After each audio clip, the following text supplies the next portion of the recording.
to the Watchman. You know, even by its own chaotic, violent standards, the Middle East today is an absolute mess. It's always been bad, really bad. But this bad? Think about it. Syria is in the middle of a bloody civil war that has seen some 140,000 people killed and hundreds of thousands more displaced. Lebanon is basically being run by a terrorist militia, Hezbollah, that boasts an arsenal of at least 60,000 rockets and missiles. Egypt is on fire and has seen two massive revolutions in the past 3 years alone. Parts of Iraq are being overrun by al-Qaeda, and Iran is close to developing nuclear weapons that it will use, not only against Israel, but against America. You get the picture. Things are spiraling out of control in that region, and war is coming. War or wars that will affect America, folks. What happens over there matters to you over here. And my guests today are going to show you why. Bill Koenig is joining me in studio. He is a White House correspondent and runs a great website called watch.org. And joining us via Skype is another Bill Salus. He's a Bible prophecy expert and author of Psalm 83, The Missing Prophecy Revealed. He also has a new DVD called America and the Coming Mideast Wars. Gentlemen, welcome. Thank you, Eric. Great to be back with you. You know, we've done this a few times in the past. It's always great to have your insight, your analysis. Bill Koenig, I want to start with you as a White House correspondent. One of the big stories right now involving the Obama administration is this push for a Palestinian state. Led by Secretary of State John Kerry, the Obamas want Israel to divide Jerusalem, give up the West Bank, which is the biblical heartland, Judea and Samaria. Bill, you're a White House correspondent. You're at these briefings. What is the Obama administration's thinking here, and what are their goals for the Middle East? Well, it's been really interesting, Eric, because Obama was really, after Hillary Clinton's time as Secretary of State, was really becoming pretty tired of the whole process. You know, with George Mitchell, Dennis Ross, sure. Hillary's effort. But John Kerry is the one that really motivated Obama to get refocused on the possibility of an Israeli-Palestinian peace deal. He really has this almost messianic complex that he is the guy. And the only reason there hasn't been a peace deal in the last 20 years is because he hasn't been working on it. And to think that he has been to Israel over 10 times, pushing hard, coming up with his ideas in a potential framework, is indicative of the fact that he is the one of anybody in all the folks in the Obama administration, he's the guy that's pushing the process, and he's the guy that pushed Obama to go to Israel last March 20th and 21st and 22nd to visit and to reclaim his interest in faith and really putting a deal together. Yeah, Kerry, Bill, seems to be obsessed, and it's interesting you use the word messianic. Israel's defense minister Moshe Alon also called Kerry's pursuit messianic. And he's going where many administrations, as you've said, Bill, have been and failed. Now, Bill Salus, our good friend, joining us from California, sunny California. It's been snowing a lot here in Washington, D.C. lately. But, Bill, in your book, Psalm 83, you seem to suggest that this Palestinian state that the Obama administration, the world community, is pushing so hard for, you seem to suggest it ain't going to happen anytime soon. Tell us about that. Well, I agree. I mean, it appears to me that this land for peace deal is going to come up short as the previous ones did. You know, it's not biblically endorsed, giving up God's land for an elusive peace with populations that don't really even recognize Israel's right to exist as a Jewish state. That is not biblically endorsed. What the Bible talks about, Eric, is the nation of Israel actually expanding, not contracting, expanding into land that actually will encompass from the river of Egypt, the Nile, to the river Euphrates. And that process began in 1948 with the rebirth of the nation of Israel. It continued on incrementally in 1967. After the Six-Day War, when Israel nearly tripled its size by taking over the Gaza, the West Bank, the Golan Heights, the Sinai, and East Jerusalem. And, you know, God has plans for Israel, and he is going to move forward with those. And Israel ultimately is going to be a greater, safer, more prosperous country, because we find in a very big prophecy in Ezekiel 38 and 39, that's the very Israel described. It's dwelling securely without walls, bars, nor gates. It's very prosperous.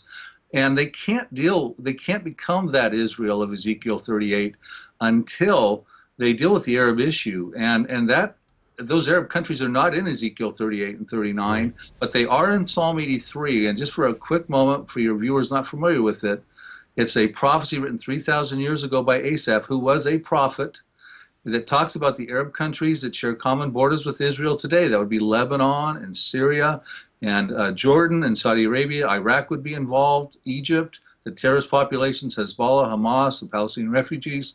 They appear to be who Asaph was identifying for us, and they're going to come together, form a devious plan to destroy the nation of Israel, that the name of Israel could be remembered no more, and their goal is to have another Arab state. In verse 12, we're told they want to take the pastures of God for themselves as a possession. That's what I'm looking for. When diplomacy fails, wars begin, and that appears to be what's on the near horizon. Yeah, Bill, and you write, Bill Salus, you write that Psalm 83 will come before Ezekiel 38 and 39, the war of Gog and Magog, which we've discussed here before in the show. We'll probably discuss a little bit more on this show.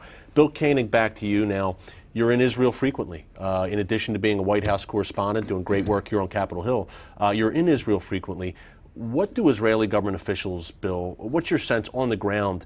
What do Israeli government officials and just the average Israeli citizen, what do they feel about this Obama administration push and about John Kerry?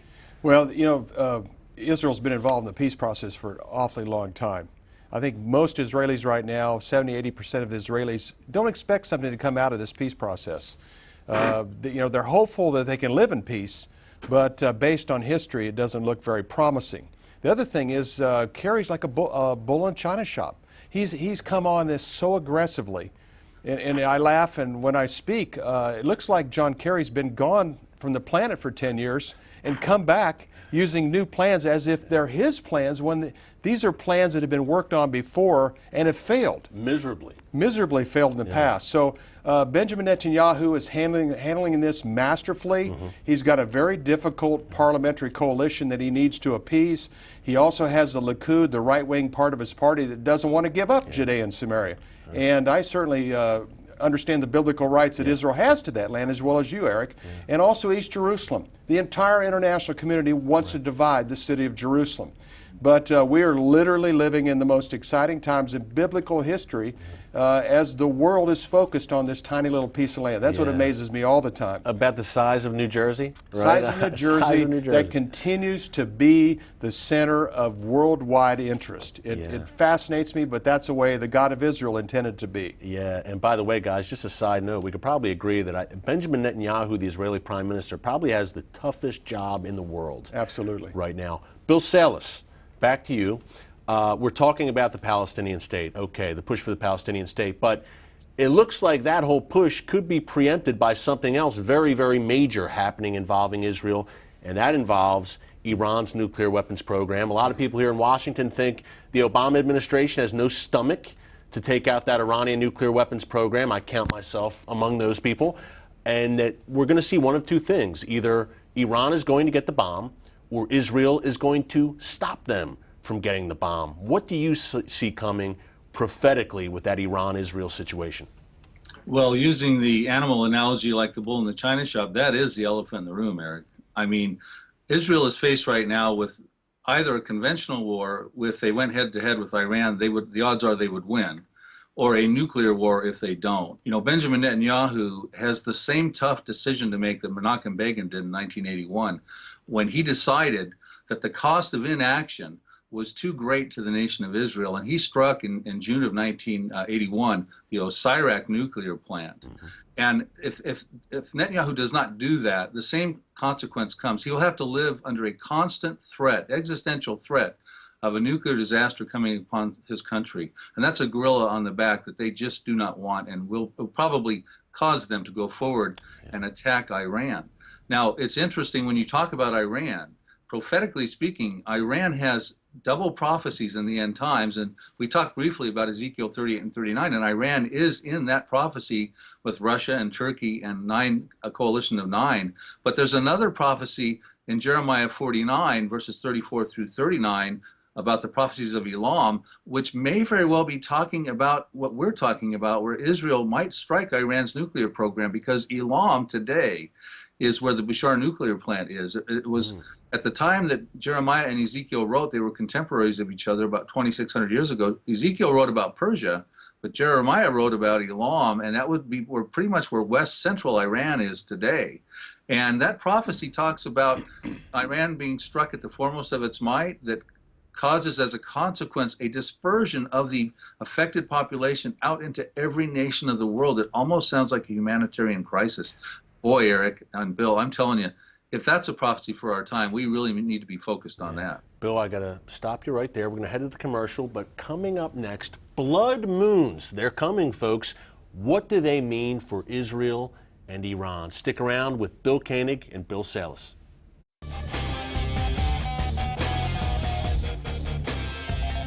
And welcome back to The Watchman. We're talking to White House correspondent Bill Koenig and prophecy expert Bill Salus about what's coming in the Middle East and how it affects you here in America.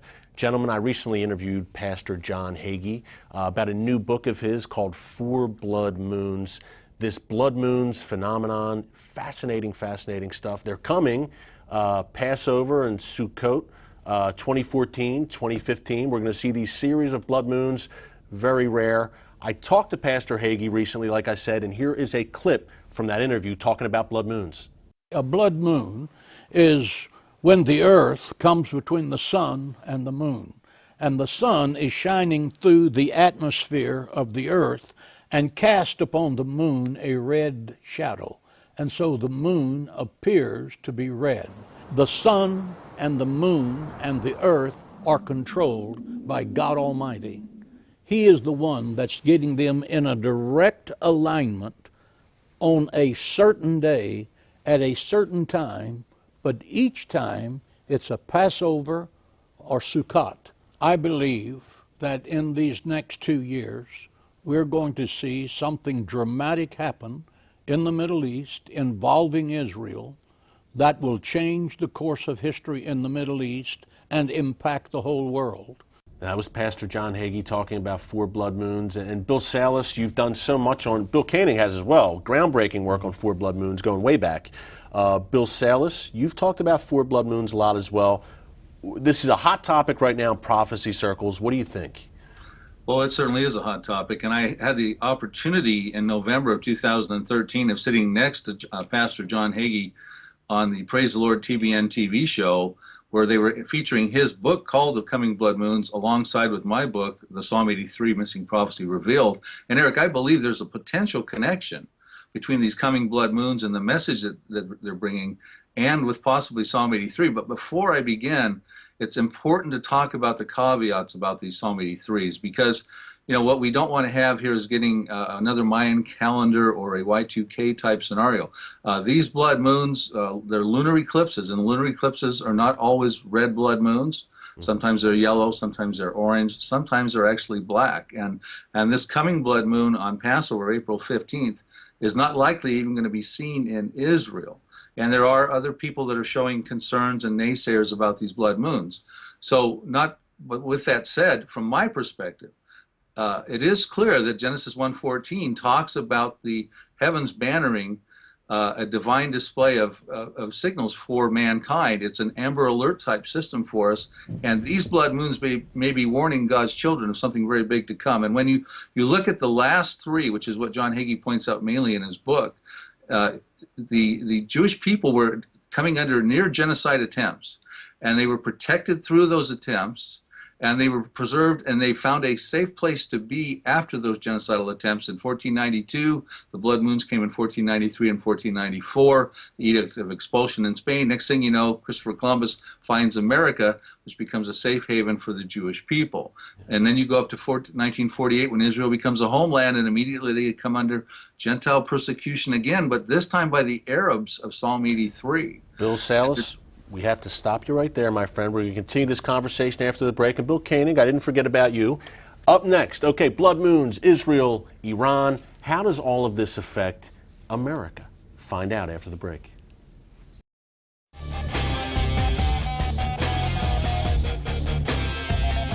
And welcome back to The Watchman. We're talking to Bill Koenig and Bill Salus about the ongoing chaos in the Middle East and what it means for you sitting there at home.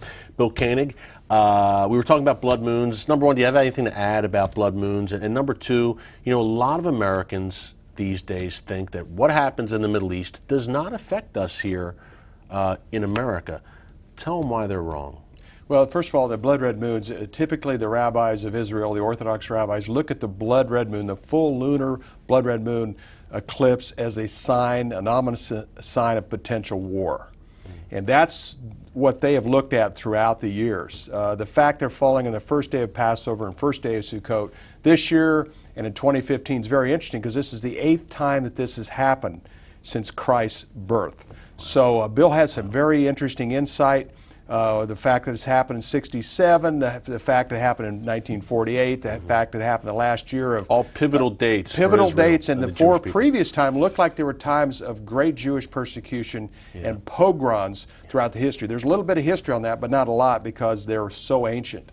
Bill, Eric, we are moving into a very serious time in the Middle East. Fortunately for Israel right now, there's a relative amount of peace, because their neighbors are having their own internal civil problems. Syria, Egypt, Turkey, Lebanon, and even Iraq. These are all very significant civil conflicts, civil war conflicts.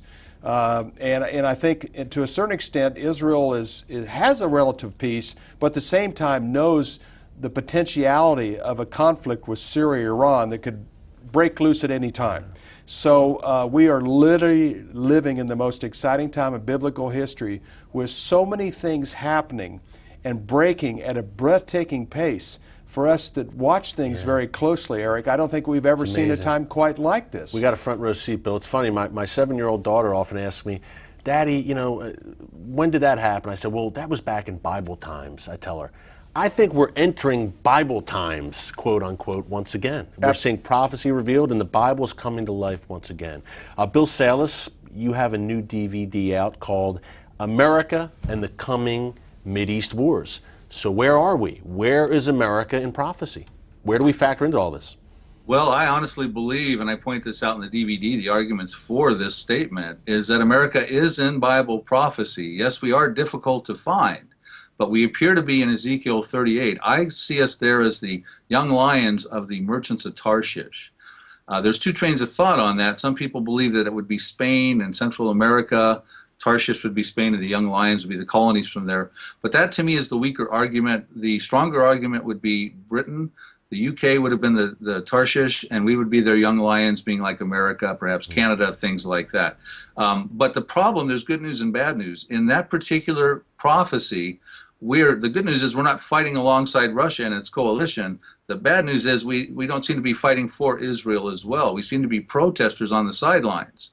Now that's Ezekiel 38, but before that I believe Psalm 83 happens. I point this out also in the DVD, and we have a big role in Psalm 83 because the nature of our country becoming a superpower was to help rebirth the nation of Israel, to be a beacon of Christianity for the nations of the world, and to be part of a safe haven for the Jewish people. Sure. So here we are. We have a role. We have got to be a strong stalwart of support for Israel. And I'm very concerned, and Psalm 83 could happen very soon, that the present leadership we have may not toe the line on that. Yeah. And that could bring problems like Bill Koenig's book, sure. Genesis 12:3, where if we don't bless Israel, we may not be blessed ourselves. And Bill K., you're at these White House briefings. You know the inner workings of the Obama administration. A lot of people on Capitol Hill are saying, look, we should abandon Israel, let Israel deal with these radical Islamic hordes all by itself. You wrote a book a few years ago called, I believe, Eye of the Storm. Or Eye to Eye. Eye to Eye, I'm sorry, Bill, that talked about the consequences of America abandoning Israel. What happens if we just say, Israel, you're on your own? Well, briefly, Eric, we have a history over 20 years. When the United States applies pressure, whether it's a president or his Secretary of State, applies pressure on Israel to divide their covenant land, there's immediate, within 24 hours, in almost all cases, catastrophic consequences here in the United States. The greater the pressure on Israel to divide Judea, Samaria, and Jerusalem, the greater the corresponding catastrophes. Perfect storm, Katrina, Wilma, Rita, Hurricane Sandy. I can go on and on. There are so many events. There are over 90 all-time record-setting events that happened at the time the U.S. pressured Israel to divide the land. Bill, great point. I've got to leave it right there. We're coming up with some final thoughts from Bill Koenig and Bill Salus coming up after the break. Stay tuned. You know, guys, so much is going on, Bill and Bill, as you guys have laid out today. America's in the crosshairs. Israel's in the crosshairs. So I want to get some final thoughts. We have about 2 minutes here. I want to get some final thoughts on what you think is coming. Bill Koenig, White House correspondent, start with you. Where is America heading in the Middle East and in its relationship with Israel? Well, the great concern of our allies in the Middle East is the fact that the Obama administration seems to be letting it kind of take its own course. That the time of strong U.S. leadership in the Middle East is no longer. And I think Vice President Dick Cheney, former Vice President, put it best. He says our enemies in the Middle East don't fear us, and our allies don't trust us. And that's a huge issue. And when you look at the people that Obama has selected to handle things in the Middle East, our Secretary of State, our Secretary of Defense, our CIA Director, makes a lot of people that are very pro-Israel and supporters of Israel very concerned. And Bill Salus, we have about 30 seconds. What are some of your final thoughts about what is coming next with Israel?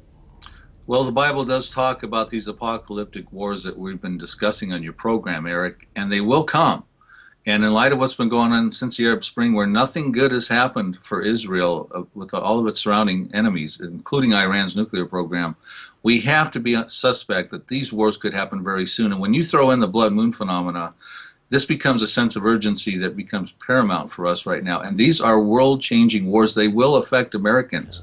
So they need to be prepared for what's forthcoming, and that's what Bible prophecy is good for, is equipping. Well, Bill, thanks so much for joining us. We got to leave it right there. Bill Salus, Bill Koenig. Check out Bill Koenig's work at watch.org, and be sure to pick up Bill Salus's book, Psalm 83, The Missing Prophecy Revealed, and his DVD, America and the Coming Mideast Wars. And until next time, God bless you, and remember, never hold your peace.